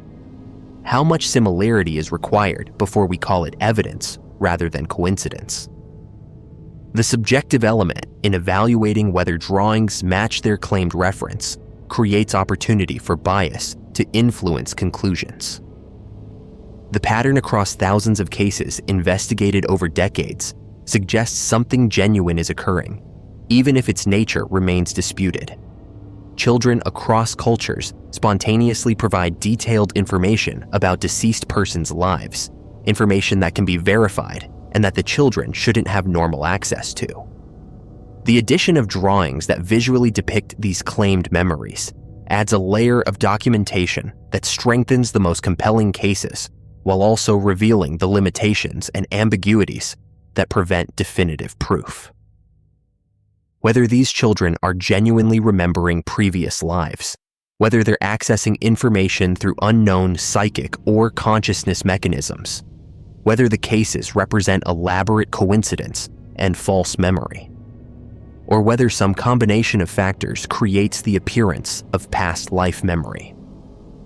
When something else is actually occurring, their drawings remain as artifacts that demand explanation. Visual representations of claimed memories that children too young to have agendas create spontaneously. Drawings that sometimes contain verifiable details that seem impossible for the children to know, that depict places and people and events from before they were born, that if genuine would prove consciousness survives death, and that human identity isn't bound to a single lifetime, but continues across multiple existences, reincarnating with memories that sometimes persist in early childhood before fading as the new life's experiences overwrite the old, leaving only these drawings as documentation, only the artwork created by children who remember living before, who remember dying and being born again, who draw what they remember from lives they claim were theirs, lives that ended and that somehow left traces in consciousness that transferred into new bodies, into children who for a few years remember and who draw and who tell anyone who'll listen that they lived before, that they were someone else, that they died and came back. And here are the drawings to prove it. Pictures that either document the impossible or document the most elaborate false memories children have ever spontaneously generated.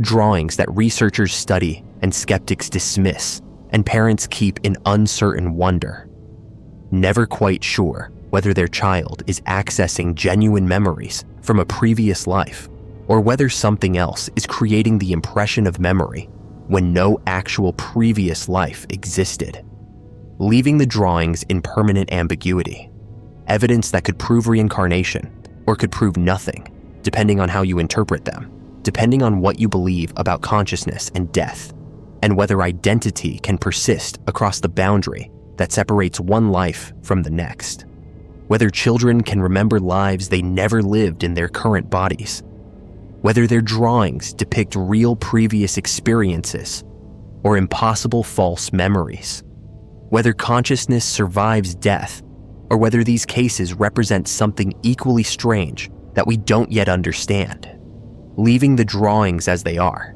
created by children, depicting claimed previous lives, containing sometimes verifiable details, challenging materialism, supporting reincarnation beliefs, resisting definitive proof, remaining forever in that uncertain space where the most interesting evidence lives, where proof and disproof both seem possible, but neither seems achievable, where children's artwork becomes testimony about the nature of consciousness and death, and whether we live once or many times, whether death ends us or merely transitions us to new beginning, whether these children truly remember previous lives, or whether they're accessing something we can't explain, drawing pictures we can't dismiss, creating evidence we can't ignore but can't definitively interpret, leaving us with drawings of previous lives they never lived, or that they did live before being born again, before becoming who they are now,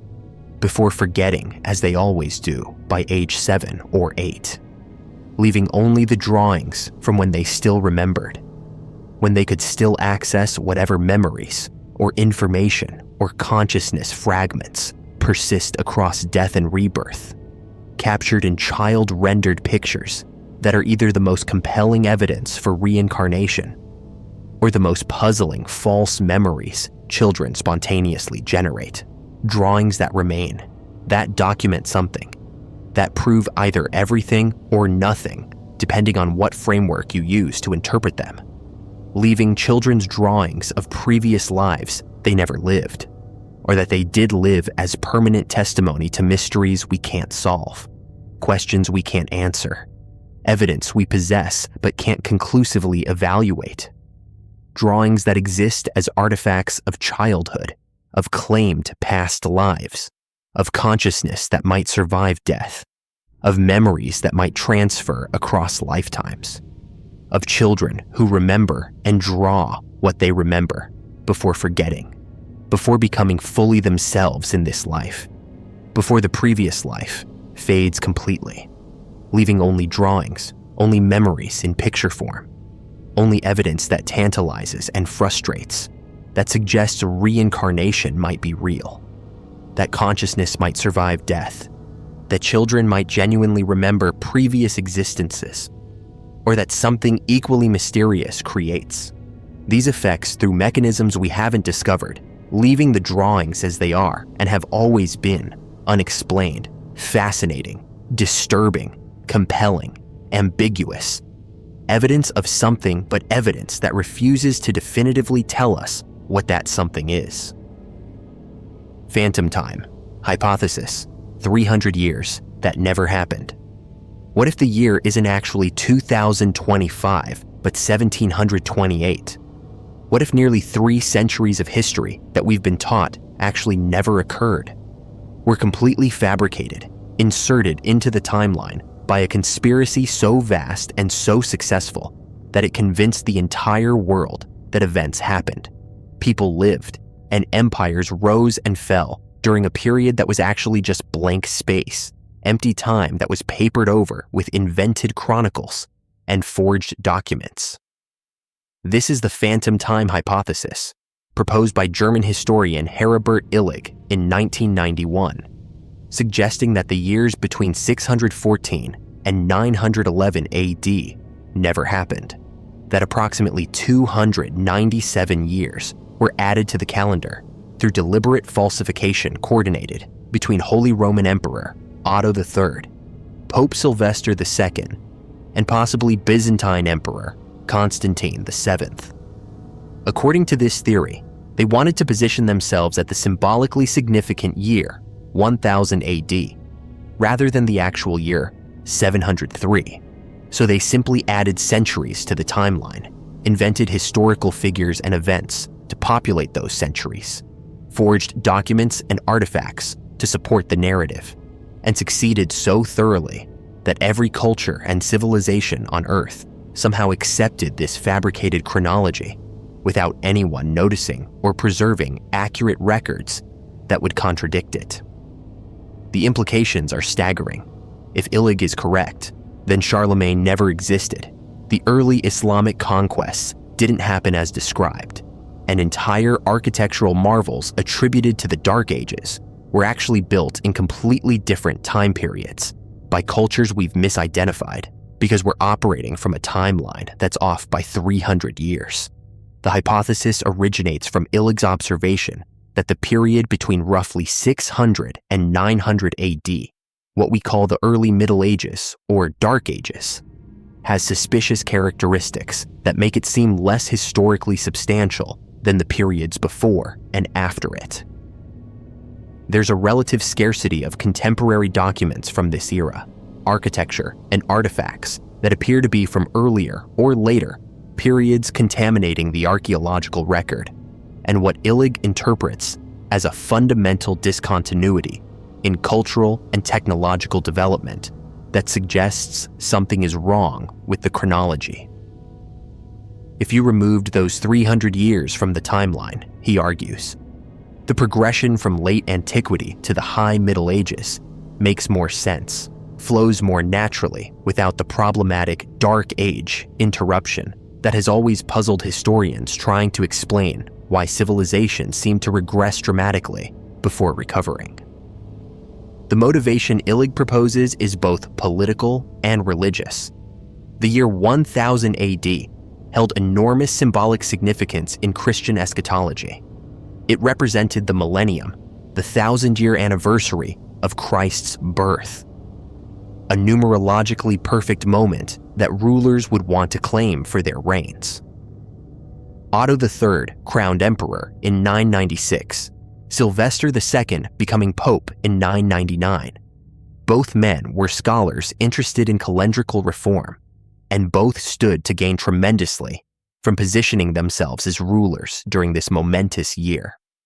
If the actual date was 703 by accurate count, but they wanted their reigns to coincide with the year 1000, the solution would be to simply add the missing years to the calendar, to declare that the year was actually 996, and that the previous 3 centuries had occurred, even though they hadn't, filling those phantom centuries with invented history that would justify and legitimize the new chronology. The mechanism for pulling off such a fraud would require coordinating the falsification across multiple domains. Documents would need to be forged or backdated, chronicles and letters claiming to be from the phantom centuries, giving them apparent historical authenticity. Artifacts would need to be misdated or deliberately created to appear older than they actually were.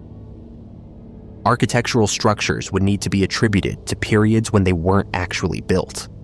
And crucially, every culture, every nation, every record-keeping system across Europe, the Middle East, North Africa, and beyond would need to either participate in the conspiracy or somehow fail to notice or preserve evidence that the chronology was wrong. This is where the hypothesis becomes difficult for many historians to accept. The scale of coordination and the thoroughness of the deception required seem implausible to the point of impossibility. But Illig points to specific evidence he argues supports the hypothesis. The scarcity of physical evidence from the Phantom period is one element. Archaeological findings from 600 to 900 AD are disproportionately rare compared to earlier and later periods. Contemporary written sources are suspiciously limited, with many accounts from that era actually being later copies or compositions that might have been created after the fact to fill in a timeline that needed historical content. The Donation of Constantine, a document supposedly from the 4th century, granting the Pope temporal authority, was proven to be a forgery from a much later period. If one document of enormous historical significance was fabricated, might the entire concept of fabricating historical documents to support political and religious agendas be more widespread than we acknowledge? Carbon dating is often cited as evidence against phantom time. We can date materials scientifically and establish chronologies that should be independent of historical records. But Illig argues that carbon dating calibration depends on dendrochronology, tree ring dating, which itself depends on establishing reference chronologies that assume the historical timeline is correct. If the timeline is wrong, the calibration is circular, using the incorrect historical record to calibrate a supposedly independent scientific dating method, which then confirms the historical record it was calibrated against. This creates a closed loop where the error perpetuates itself through every system we use to verify dates. The Gregorian calendar reform in 1582 is another element Illig examines. Pope Gregory XIII corrected a drift between the calendar and the astronomical year, but the correction was for approximately 10 days, when the actual drift should have been closer to 13 days, given the rate of drift and the time elapsed since the Julian calendar was implemented. Illig suggests this discrepancy might indicate that fewer years actually passed than the historical chronology claims, that the calendar drift reflects the real time elapsed rather than the fabricated timeline, and that the smaller than expected correction is evidence that 3 centuries of phantom time had been inserted and weren't actually accumulating calendar drift because they never actually occurred. Architectural evidence is cited both for and against the hypothesis. Romanesque architecture appears rather suddenly in the historical record around the year 1000, as if it had no developmental period.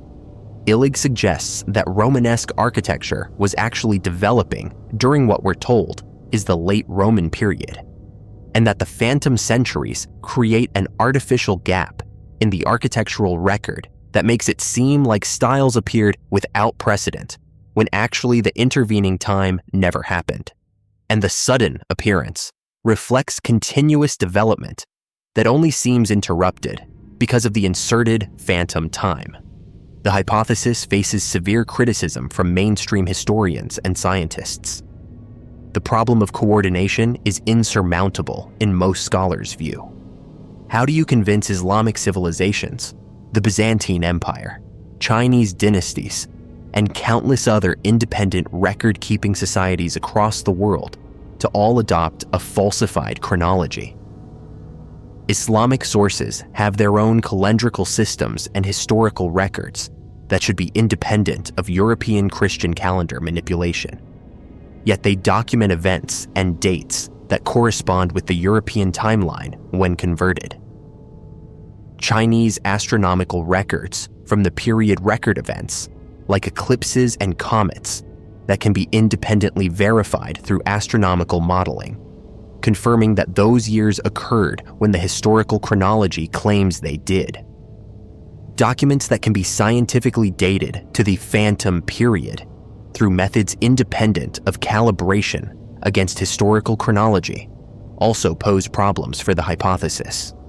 Volcanic eruptions leave traces in ice cores that can be counted back year by year, providing absolute chronology that should be independent of human calendars. These ice core records don't show a 300-year discrepancy with the historical timeline. Astronomical events mentioned in texts can be dated precisely through celestial mechanics calculations that don't depend on accepting any particular chronology. And these also align with the traditional timeline, rather than suggesting it's off by 3 centuries. The hypothesis has been expanded and modified by various proponents, with some suggesting smaller amounts of phantom time or different periods that were fabricated. Some focus on specific regions or dynasties, rather than claiming a global conspiracy.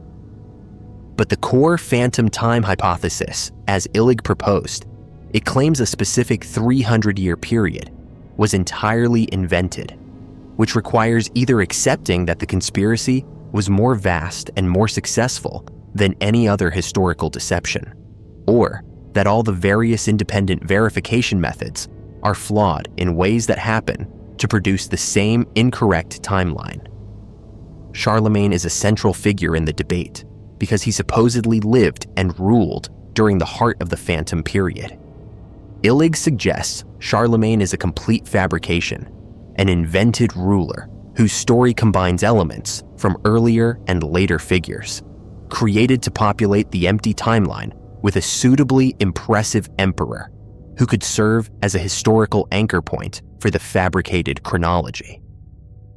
The evidence for Charlemagne's existence, documents, contemporary accounts, architectural projects attributed to his reign, is all dismissed as later fabrication or misdated material from different periods. For mainstream historians, Charlemagne's historicity is well established through multiple independent sources, making his complete fabrication essentially impossible. For phantom time proponents, the lack of truly contemporary physical evidence and the suspicious perfection of his legendary status suggests he's too good to be true, an invented ideal rather than a real person. The psychological appeal of the phantom time hypothesis is worth considering. It suggests that consensus reality is wrong in a fundamental way, that everyone has been fooled by a massive deception, that you can be smart enough to see through it, where billions of others have been duped. This is attractive to certain mindsets, providing the satisfaction of secret knowledge and the elevation of being one of the few who understands the truth. It also feeds into distrust of authorities and institutions. If they lied about 300 years of history, what else are they lying about? But the hypothesis also raises interesting questions about history and chronology, even if the specific claim is false. How much confidence should we have in timelines derived from documents that have been copied and recopied through centuries? How do we know that the versions we have are accurate to the originals? How much historical knowledge is actually circular, with different sources corroborating each other, not because they're independent, but because later sources copied earlier ones, creating the illusion of independent confirmation?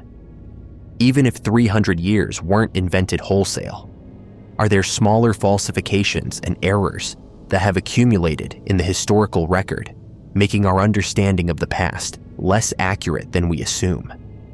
The phenomenon of chronological revision is actually well documented on smaller scales. Dates have been corrected as better evidence emerges. Historical figures once thought to exist have been proven to be legendary or composite. Documents once considered authentic have been revealed as forgeries. So the concept of chronology being wrong isn't absurd in principle.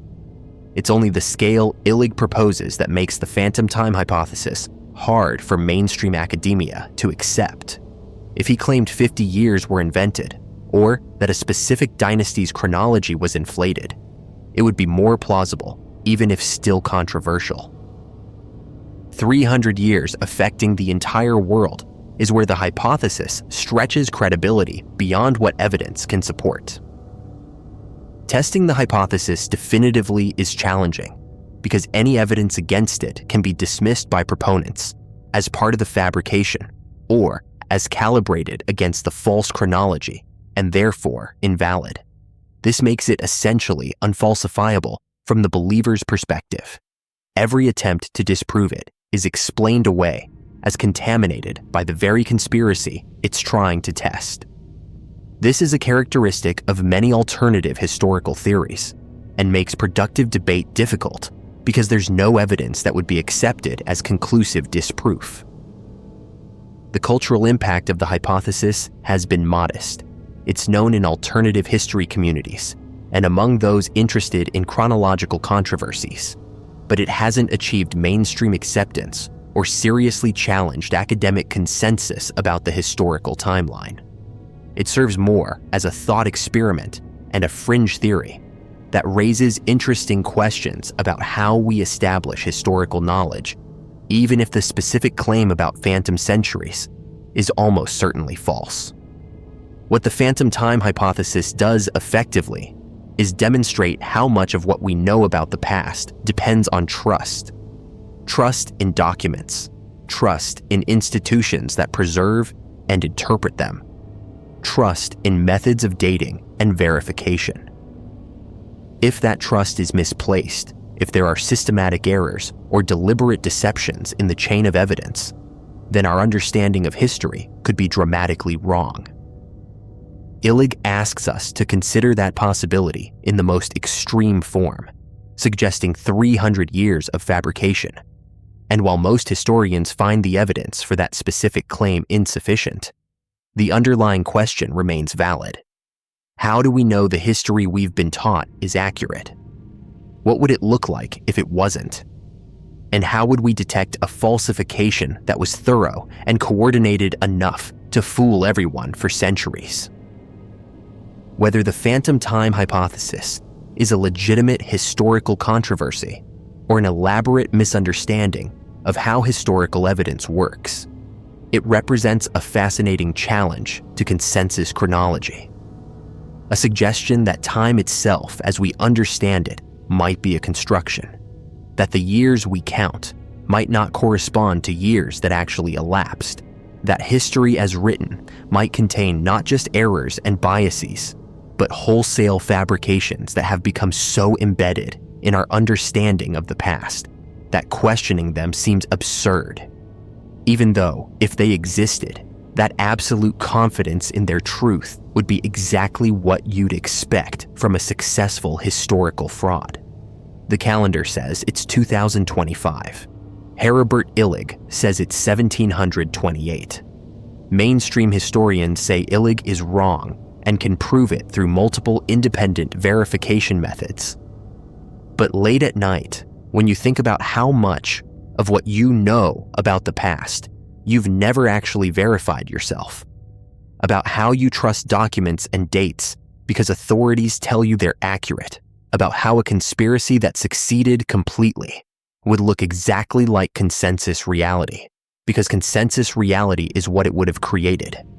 The phantom time hypothesis whispers that maybe, just maybe, 300 years of history never happened, were invented by rulers who wanted to position themselves at a symbolically perfect moment in time, and succeeded so thoroughly that more than 1,000 years later, we still believe in centuries that were actually empty, still count years that never occurred, still date events to a timeline that's off by 3 centuries, still trust a historical narrative that was fabricated by people who understood that if you control the past, you control the present, and if you control the calendar, you control time itself, making everyone believe they're living in the year 2025, when the real year, the accurate count of time that's actually elapsed since the point we call year 0, might be something quite different, something several centuries earlier, meaning we're all living in the wrong time,